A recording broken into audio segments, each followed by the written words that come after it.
Would you be surprised if Arsenal bring in another defender this summer?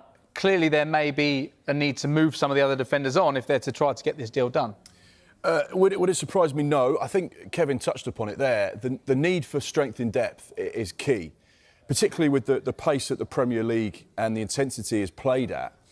These managers want depth in their squad. They want players that can rotate. They want to think about going to the latter stages of the cup competitions. The Champions League, in its extended format, now has 8 matches as a minimum in the group stages. It could be 12, 14, 16, depending on how far you progress in the competition. On top of the Premier League, the League Cup and the FA Cup, you know, even a squad player is probably going to start 20, 25 games a season, based on a club like Arsenal that are going to play between 55 and 60 games if their season goes to plan. So you do need quality. He fits the profile of what Arsenal like to do.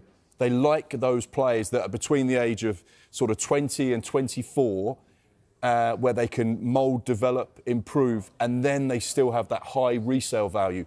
And James, you rightly touched upon potential outgoings at Arsenal. There will be a number. They've got their kind of business done in the right way. The clubs that are run sensibly and effectively like to sign the players they want, get the targets in through the door, and then use the latter stages of the window to shift players on. You know, there's talk about Gabriel Jesus, Alexander Zinchenko, Kiwior, Reece Nelson potentially to Fulham as well. So there is going to be some money generated.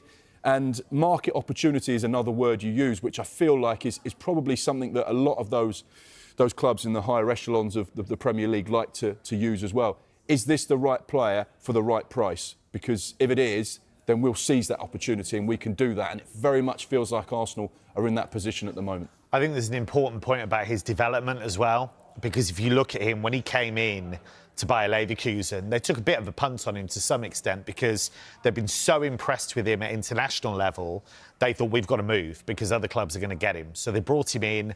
Was he the finished article? Absolutely not. He was raw, he would make mistakes, he would give away penalties, he'd get sent off. But actually, he's really tidied up his game.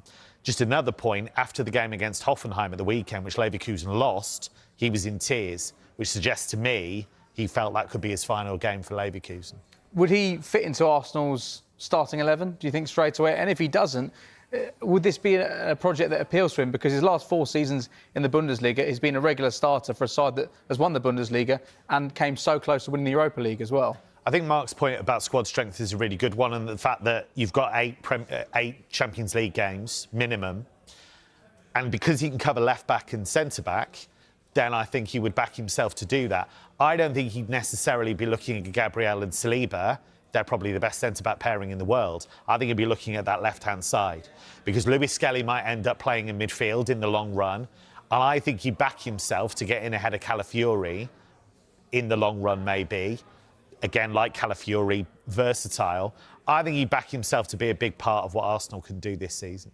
OK, we wait to see what happens with Arsenal's signing of Pierre Nkapia. Very early days. We wait to see what happens there.